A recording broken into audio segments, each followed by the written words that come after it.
This is Time Signatures with Jim Ervin, a podcast and radio program presented by the Capital Area Blues Society in Lansing, Michigan.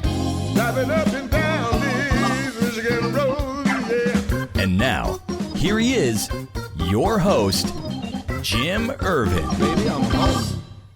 Well, thank you so much, Parker, and welcome to Time Signatures. I'm your host, Jim Ervin, and today's guest began playing guitar at the tender age of 7. Now, his mother told him that if he learned the song Malagueña by Ernesto Lacona, that she would allow him to take guitar lessons. It wasn't long, and Nic was playing her favorite song for her. But by the age of 17, he was focused on jazz, blues, fusion, and progressive rock. Following a stint at Berklee College of Music in Boston, he has played with many artists and toured and recorded in studios in New York, LA, and Nashville, among others.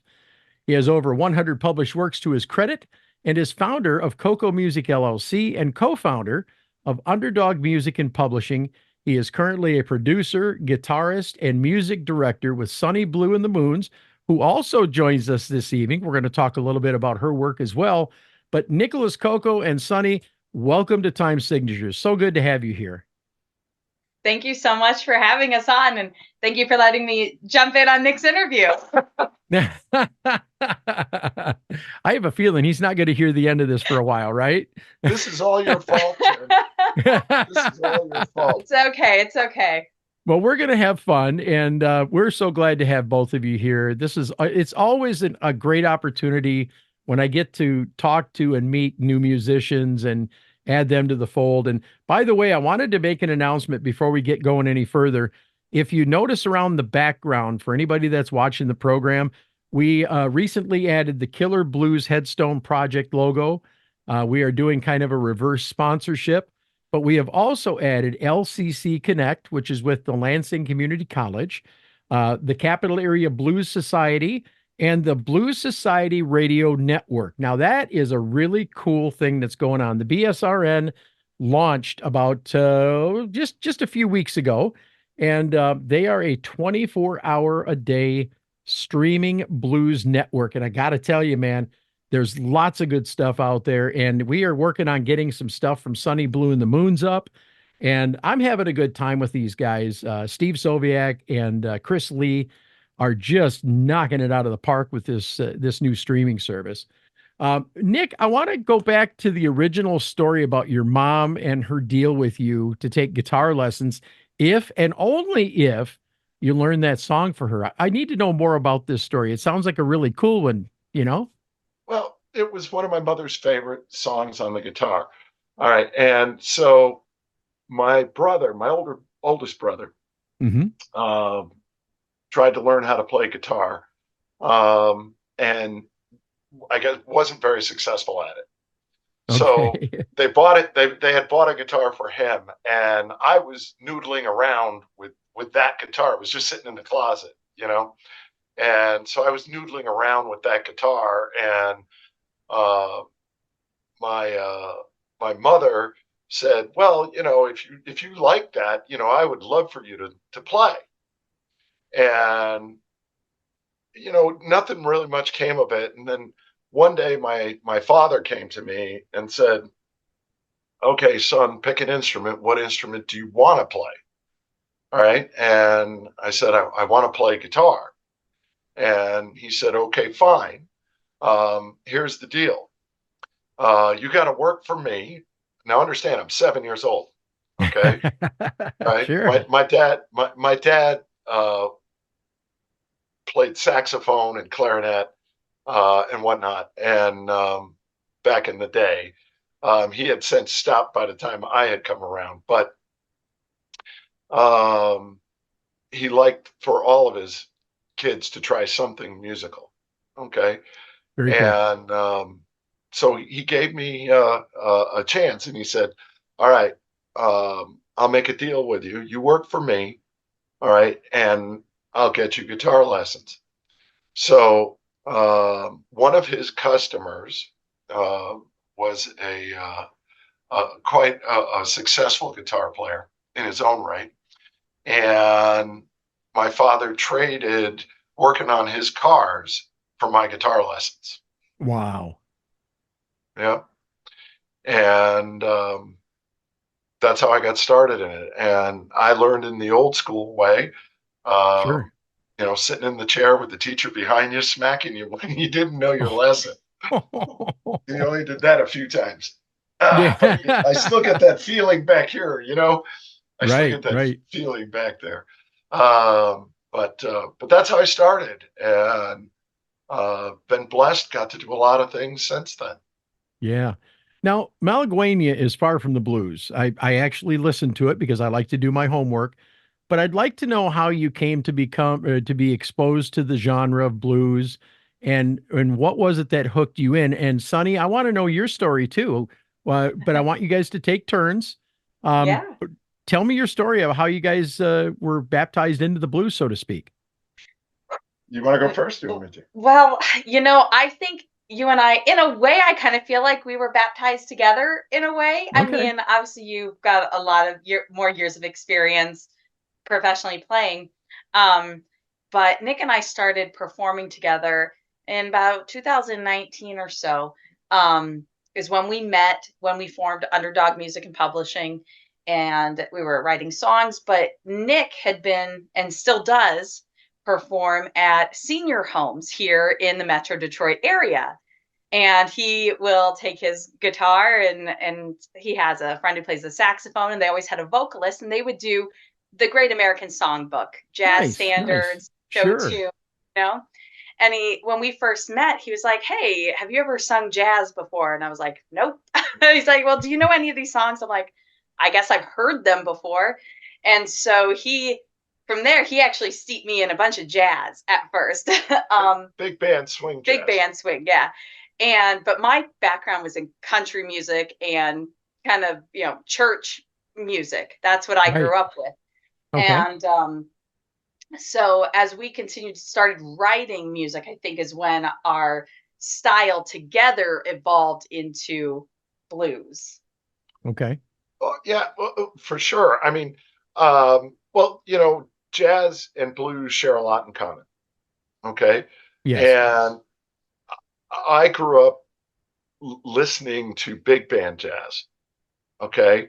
And then when I went to Berkeley, I got exposed to Albert King Mm. and B.B. King, and as part of my studies. Okay. Okay. And that's when I started to see how the path to rock and roll came about. Okay. Yes. So when in studying music is when I got exposed, really exposed to the blues. Okay. Sure. And it has always been, well, since then, it has always been a part of me.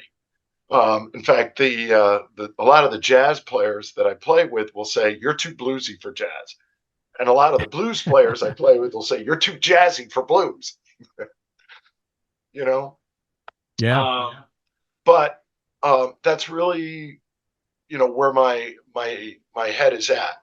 I like the fusion of jazz and blues and rock, jazz, blues, and rock. Okay, Yep. so when you take those three things and you put them together, you get something really great. Mm-hmm. And that's really what my focus is. And when I met Sonny here, I immediately said, I got something here. Okay. Sonny has an amazing voice. And more than that, she has amazing character. And, the first album we did, Breakfast Served Cold, Yeah. right? We did all that in the studio. And I realized after working on this album for almost a year that the only way to really capture her is in the live room. Okay. Okay. Because when she's standing in the booth, with the microphone and that the headphones on and she can't move, well, you know what I'm saying, right? it's never like you see it on television. Yeah. Right. And, and that sort of thing. It doesn't project the same. Sure. Yeah, that makes sense. Okay. So at our studio in Rochester, when we had the studio, I had a live sound stage. Okay. And for her two biggest hits, we recorded those in the live sound room. And there's where she was just performing to an audience. Okay. Even though there wasn't actually anybody there, but on a stage. Right. Yeah. That's why those two songs are her biggest songs. Okay. Because that's who she is. She's an entertainer. She's an artist. She's an actress. And she portrays the song. And you can't she's got a really solid presence on stage too. I watched some videos in preparation for the interview. So see, I did a little bit of homework on you too. Thank you. Thank you. But Thank you. I wanted to ask you both, how about your heroes in the blues? You got any people that really inspired you when you started your progress in the blues? Well, I am a huge fan of Big Mama Thornton. I think I've posted about her before. I tell people that all the time. She grew up in the church, and that's where she got her musical skills to begin with. And that's what I grew up, my first time getting to perform was in the church, with my guitar, with a band. And that's when I started writing music, and it kind of evolved from there. She wasn't afraid to, try the drums and play the guitar and play the harmonica and who knows whatever else she did, you know what I mean? And I don't think, she worried so much about being the best at it. She just did it because she loved it. And that's how I feel about music too. And getting out there, just doing it because you love it, because that's who you are. So she is one of my biggest, I guess, idols, you say.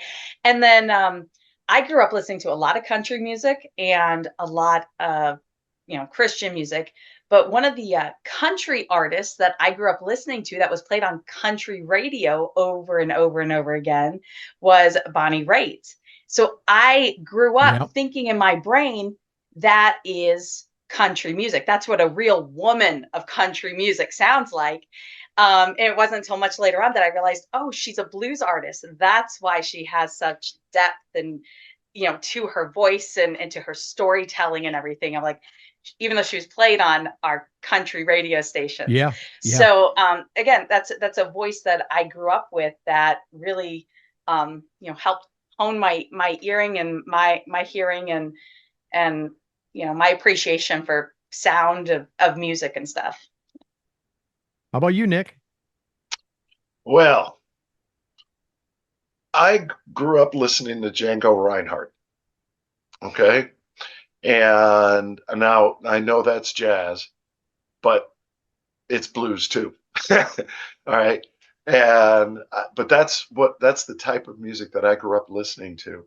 I started like I said, when I got to Berkeley is when I was really exposed to the blues. So studying Albert King, studying B.B. King, like she says in the opening salvo of Slow Burn, all the Kings, right? That's where my appreciation started. So at that point, I was 17 years old. Okay. And once I heard it, I couldn't stop listening to it. Okay. Then I started dissecting other artists, right? Realizing that the Rolling Stones and Eric Clapton and all these folks that were, idols, if you will, of the pop rock world or rock pop world, however you want to say that, right? The rock world, right? Yeah. Were really brought up on blues. Mm-hmm.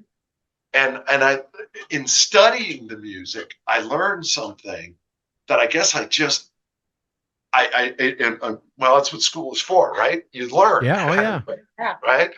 So what the Beatles did, what the Rolling Stones did, what Aerosmith did, they took this blues music, which was all emotional and raw, and merged it with classical music.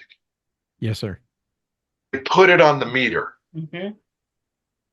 Yes, sir. And that's what made it broadly popular. That's No, what made it broadly popular, because the story is the same story. Yes. Yeah. But now all of a sudden, it's not just something to listen to, it's something to move to. Okay? All right. Well, you are listening and watching Time Signatures. I'm your host, Jim Ervin. Along with me today is Nic Cocco and Sonny of Sonny Bleau. We're glad to have both of you here today and having a good time talking about the blues. And I want to go back to that point where you talked about the mix of blues. When I talk about the blues to people, I view blues as a buffet, if Yes. you will. Yeah. You've got Yes. a little bit over here, you got a little bit of rock over here, you got a little jazz over here, you got a little hard rock, Anthony Gomes, for example. Yes, Um, absolutely. I Joe see his Bonamassa. record cover right behind you. No, that's a signed poster that I got from him last week in at the Token Lounge. Ah, Okay. Yeah, I have a couple of spots on my wall where I rotate stuff, and you're the first person to catch something new, and that's kind of cool. But yeah. I like to rotate. I mean, Thornetta, I generally leave there, but BB King, I leave there. I've got Freddie and Marge, I leave on my wall. But a lot of the other the other 11 by 17s, I float in and out. And of course, cool. Bonamassa, I've got his poster over there that's signed, and I'm not going to take those down, the bigger ones, but the smaller ones I can change out. But I wanted to shift gears a little bit. And I'm going to ask both of you, because I generally ask in all of my interviews the following question: how did the pandemic affect you and your trajectory? I mean, I know you said you just had gotten started, but for Sonny Bleau and the Moons, you had some time off. What did you do? How did you process that period of time? So, like I said, when Nic and I first met, we started Underdog Music and Publishing, and we Mhm. were writing music, and I was recording the demos, and we were sending them out. Okay. And there were artists working on our music, getting ready to tour with a song or record a song. All kinds of things were happening. It was like, wow, stuff's really happening. And then COVID happened, and like everything stopped. You know, studio shut down, all the tours were Yeah. canceled. And so we're just sitting there looking, and we're like, we have songs. We have this stack of songs. And what do we do? Do we just keep recording demos, or, do we stop writing? What do we do? And we both decided, you know what? Maybe it's time for us to do something for ourselves and to start our music journey together. And so Awesome. COVID was, I think, the main reason we were able to put the first album together. We took some songs that we thought made a really nice album, and we had the studio in Rochester. Nic was there every day. I was there every day. We're doing everything to build a brand, to launch a brand. We're building a website. We're getting all this social media. We're recording music, doing all of that during COVID. We have our friend, drummer Paul Castick, lives in Jamaica. He's Jamaican. And Nic is Wow. sending the tracks back and forth and back and forth. And he'd do a track, and then he'd redo a guitar part, and then he'd send it again and be like, I got a different idea. Then he'd retrack it. So it was months of back and forth of sending tracks. And then our good friend Alex Karasinski recorded the bass on the first album. And again, he'd come into the studio and he'd play stuff. And he helped. He was the assistant producer on that first album as well. And it was really just Nic and I and Alex in a studio for a couple of months, and Paul Castick in a studio in Jamaica. And it wouldn't have happened without COVID. So in a way, I'm very grateful before that, it gave us time to launch the brand. Sure. But of course, coming out of the COVID era, it was like, the music's out there, the name's getting out there, but now, all the clubs and all the festivals, we're so backlogged now. And so then getting in front of an audience became very, very difficult those first 2 years. And so here we are in the third year, and we're finally getting in front of the people who want to see us. We're getting in front of the fans. We're going on our first tour in May. So, they always say it takes like 3 years to establish a brand, to really build your business, whatever kind of business it is. And here we are, year 3, and it finally feels like, the clouds are parting, and things are starting to look a little bright. All right, Nick, how about you? Well, I think she said everything. I was going to say, I'm waiting for you to go. Yeah, what she said. What she said. Yeah, exactly. Yeah, that's exactly right. I mean, we lived it together. COVID. So the pain of COVID, right? The pain of COVID is I lost my studio. Yeah. I don't have it anymore. Yeah. Okay. I did everything I could to keep it alive. Sunny did everything she could to help me keep it alive. Yeah. And we couldn't. The business just wasn't there. Okay. Yeah. And the bills were going up. Yeah. Okay. So that was the downside to it. Now, with that being said, Sunny and I get to live in the studio now. Right? So here, I can. Yeah. There you go. Basement, that's where we've been recording all of our tracks and rehearsing with the Moons. You see the bookshelves over there? So right now they're up against the wall, but we pop them out so that I can get behind them. And that becomes my vocal booth when we're recording. And there's some foam back behind there, but like they're pushed back now, but we'll fold them out the other way. And that's where I do all my recording. And then between takes, I switch the laundry and,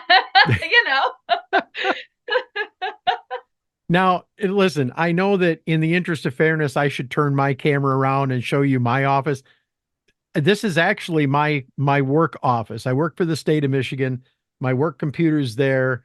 Over here is my other computer. And then, of course, I've got my 32-inch monitor that I use. So it's kind of nice because it's almost like a teleprompter because I can read my questions from it and not have to, look at a list. But very much the same. I have a work studio here, which, it looks really big, but it's not. It's cozy. It's comfortable. And I'm actually excited to have a couple of people come in and be able to interview some folks live in the studio. Twyla and Benjamin Richard Hall are going to be coming here in a couple of weeks. I'm really excited to do that one. But I want to flip the page here. Looking at your website, looks like you and Sunny are stepping out, like you said a few minutes ago, Sunny, going out on a tour.